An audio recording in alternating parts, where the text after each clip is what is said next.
পাকিস্তানের ইতিহাসে দেখা যায় যেসব নেতাই জনগণের জন্য কাজ করছেন আর জনগণের জন্য কাজ করতে যায় আর্মি ডিক্টেটরশিপ বা সেনাবাহিনীর এগেনস্টে যাওয়া লাগছে, সেই সব নেতাই হয় কোনো না কোনোভাবে দেশ থেকে বিতাড়িত, অথবা তাকে কোনো না কোনোভাবে ফাঁসায় দেওয়া হয়েছে, জেলে বন্দি করা হয়েছে বা কোনোভাবে ফাঁসিতে ঝোলাই দেওয়া হয়েছে। তো ওয়ান অফ দেম তার মধ্যে জুলফিকার আলী ভুট্টো। জুলফিকার আলী ভুট্টোকে তো ফাঁসিতেই ঝোলানো হইলো, তো ওই সারিতেই পরে ইমরান খান। ইমরান খান এমন এক জনপ্রিয় নেতা, ইমরান খান এমন এক দেশপ্রেমিক নেতা যিনি সেনাবাহিনীর এই আধিপত্যের প্রথা পাকিস্তান থেকে সরানোর জন্য সর্বোচ্চ ভূমিকা নিয়েছিলেন।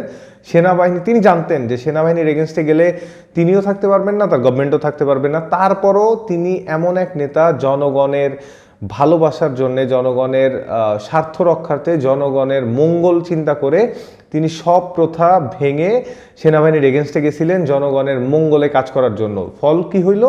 তাকে 2023 সাল থেকে জেল খাটা লাগতেছে। ইভেন এখন যে গুঞ্জনটা উঠছে তাকে নাকি মেরে ফেলে দেওয়া হয়েছে। তো এই মেরেটা ফেলার পিছে যে মূল কারণটা দেখানো হচ্ছে সেটা হচ্ছে পাকিস্তানের বর্তমান যে ফিল্ড মার্শাল আসিফ মনির, এই আসিফ মনিরের সঙ্গে দ্বন্দ্ব। ইমরান খানকে এই যে 865 দিনের মতো মনে হয় কারাগারে রয়েছে, এই 865 দিন কারাগার ভোগ এই আসিফ মনিরের সঙ্গে দ্বন্দ্ব।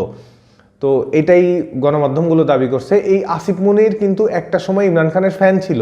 18 সালে যখন ইমরান খান গভর্নমেন্টে ছিল, ইমরান খান দেশের সর্বোচ্চ আসনে ছিল, প্রধানমন্ত্রীর দায়িত্বে ছিল, তো তখন আসিফ মনির ইমরান খানের আন্ডারেই তিনি কাজ করতেন। ইমরান খান তাকে ডিজি করে আইএসআই এর।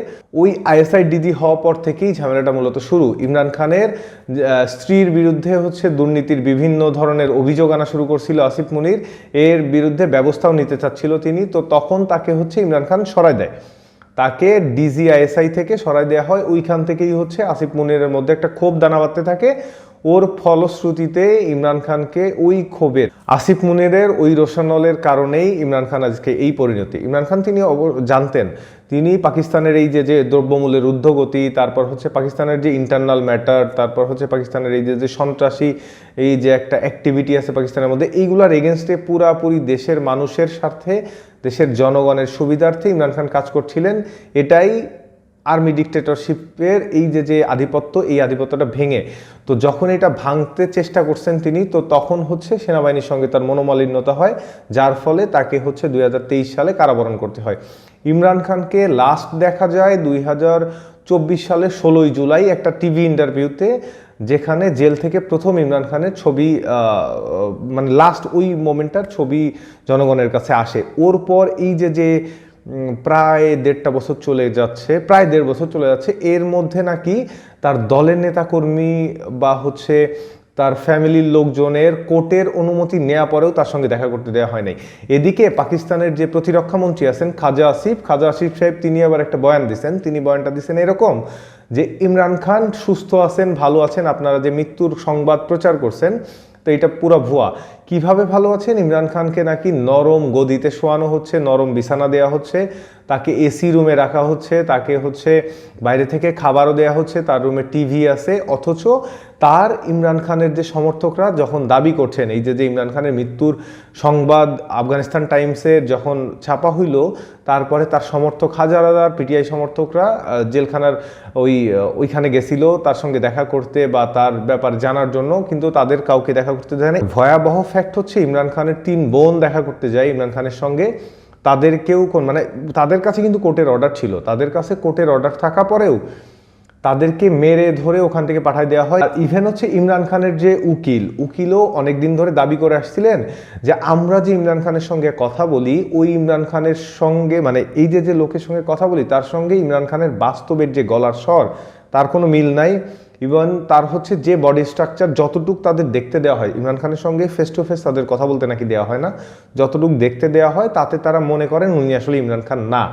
এরপরে আর একটা বড় ভয়াবহ ব্যাপার খাইবার পাখতুনের যে মুখ্যমন্ত্রী আছেন ইমরান খানের, তিনি দলের লোক, তো তিনি দেখা করতে গেছিলেন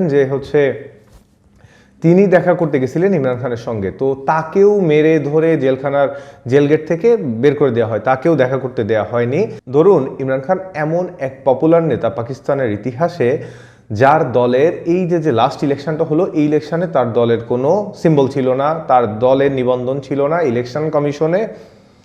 এখন তার দলের যেহেতু সিম্বল নাই, তার দলের যে নেতাকর্মীরা তার নাম ব্যবহার করে ইলেকশন লড়ছিল, তাতে 57 আসন যেতে, ক্যান ইউ বিলিভ 57 আসন, যে দলের নেতা গুলি খেয়েছেন, জেলে 865 দিন বন্দি, তারই দলের নেতা 57টা আসন পাইছেন, যেটা মেইন দল থেকে বেশি।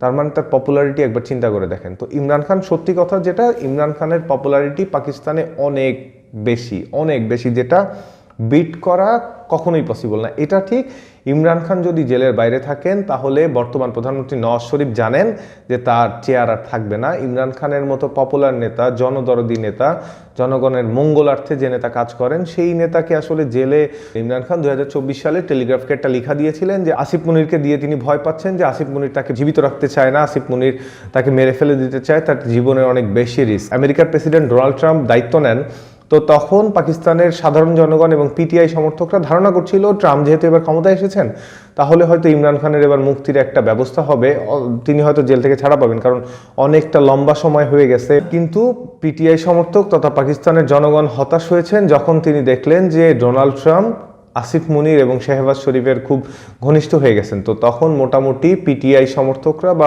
ইমরান খানের যারা পছন্দ করেন, তারা খুবই হতাশ হয়েছেন যে তাহলে হয়তো আর পসিবল না ইমরান খানের মুক্তি। তো এইখানে একটু বলে রাখা ভালো, ইমরান খান এমন এক পপুলার নেতা যিনি টোটাল পাকিস্তানের জনগণের মঙ্গলের জন্য, এই যে পাকিস্তানের দ্রব্যমূল্য কিন্তু অনেক বেশি, যেহেতু ইমরান খান আসলে এই যে সামরিক শাসনের যে একটা বেড়াজাল, এইটা বা সেনাবাহিনীর যে একটা আধিপত্য থাকে সরকারের প্রতি, এই বেড়াজালটা তিনি ভাঙতে চাইছিলেন। এই বেড়াজালটা ভেঙে তিনি জনগণের মঙ্গলে কাজ করতে চাইছিলেন। এই জনগণের মঙ্গলে কাজ করা আর আর্মির বেড়াজাল ভাঙার এই যে প্রবণতা, ইমরান খানকে এইখানেই আর্মির সঙ্গে তার একটা দূরত্ব তৈরি হয়।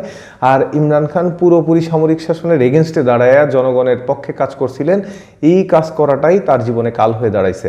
এই 865 দিন তিনি আসলে বেঁচে আছেন না মারা গেছেন, জেলে কি অবস্থায় আছেন, তার হেলথ কন্ডিশন কি, কোনো ব্যাপারে না গভর্নমেন্ট কিছু বলছে, না সেনাবাহিনী থেকে কিছু জানা যাচ্ছে, না মিডিয়া থেকে কিছু জানা যাচ্ছে।